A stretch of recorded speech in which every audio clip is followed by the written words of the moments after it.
Hello everyone, welcome back to our channel Students Homeopathy and let's learn together. Kant's philosophy is one of the important manuscripts of homeopathy. Understanding Kant's philosophy increases one's depth and acumen in homeopathy.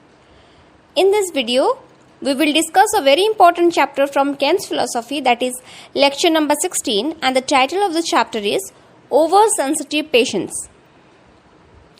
Kant started this chapter by discussing about how the improper use of homeopathic potencies also leads to drug disease.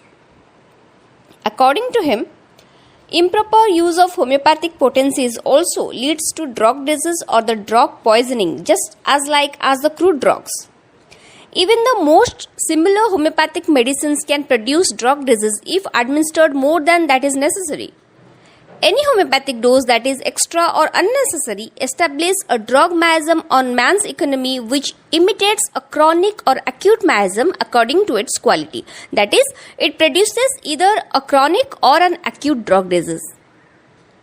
To illustrate it, Kant has given example of an oversensitive prover who proved lacanium in a haphazard manner and suffered from its toxic effects forever. According to him, judicious administration of drugs in drug proving produces symptoms just similar to the symptoms of an acute disease. That means it completes its course within a certain time period. During this time, the already existing chronic symptoms are suppressed and returned back again when the symptoms of drugs are subsided. We have already discussed under lecture number 14 that man has two states of susceptibility. One, acute state produced by the disease itself, and second, chronic or natural state decided by his miasm by birth. Because of the natural or chronic state of susceptibility, the oversensitive patients always remain susceptible to high potencies and get damaged by them. That's why in oversensitive patients, high potencies, that is medicines of more than 30th or 200th potency, should not be used. Under lecture number 29, that is idiosyncrasies, Kant has given a more detail about oversensitive patients. According to him, the oversensitive patients are oversusceptible to almost everything, or you may say to many things. They are oversensitive to the high potencies of homeopathic medicines. They are oversensitive in smell, in taste, to light, and to many things. On the other hand, idiosyncratic patients are oversusceptible to one or a few things only. Next, coming to nature's cure of diseases. Aphorism 46 of Organon of Medicine is about nature's self-help in disease. That is, one natural disease can cure another natural disease homeopathically if the former is similar in kind and of a higher strength than the latter. To illustrate this, Kant has given examples like this. The physical patients go to the south where the climate is usually defective or impure, live there for some years and return back with their health. On the other hand, despite going to a healthier climate, others don't get any benefit for their illness. It is because the evils or the noxious emanations arising from the defective surroundings are very much similar to the evils in patient's economy, and thus, the disease causes are similar in kind and are in attenuated form. However, we don't usually experience more numbers of such cures in nature because, first, we don't direct our attention to them. That is, we observe only few of them, though there are many such cures are happening in nature. And second, there are less numbers of homeopathic or similar diseases in nature. Now, what is homeopathic cure? Medicines can cure natural diseases if they have the ability to produce symptoms that are similar in kind. For this, the physician must get acquainted with the materia medica and prescribe only those drugs which have already been proven. However, in earlier times, there were very less number of proved drugs available, just like the less number of similar natural diseases. But up to Kant's time, there were enough numbers of proved drugs available for prescription. Next, the point of discussion is Mongrelism. In this lecture, Kant has criticized mongrel homeopathic practitioners who, though declare themselves to be homeopaths, are not true homeopaths. They mix allopathy with homeopathy. They prescribe palliative medicines which leads to disappearance of symptoms externally without removing the disease from inside.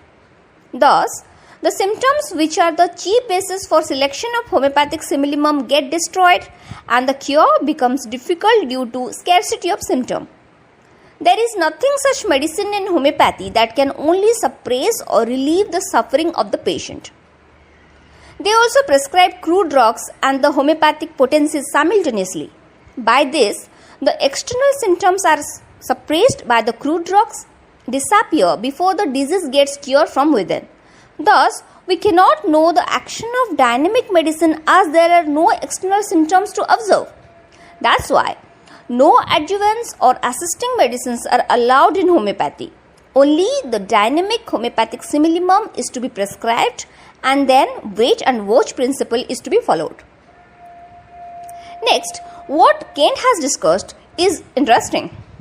According to him, the actual reason behind prescription of crude drugs for instant relief of patient by this mongrel group of physicians is not patient's benefit, but satisfaction of patient's relatives, avoidance of criticism of patient's friends, and managing own bread and butter.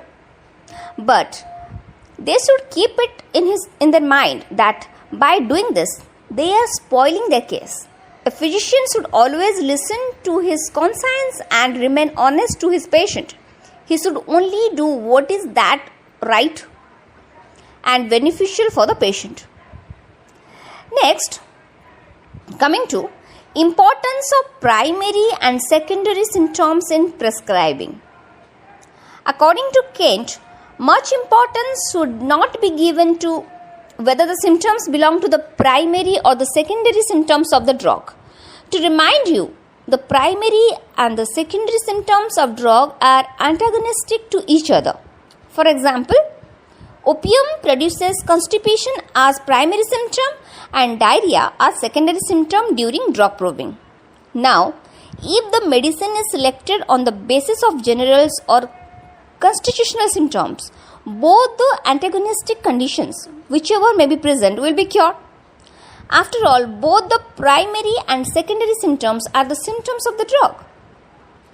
If the generals agree for opium, it will cure both diarrhea as well as constipation. It doesn't matter whether diarrhea is present or constipation.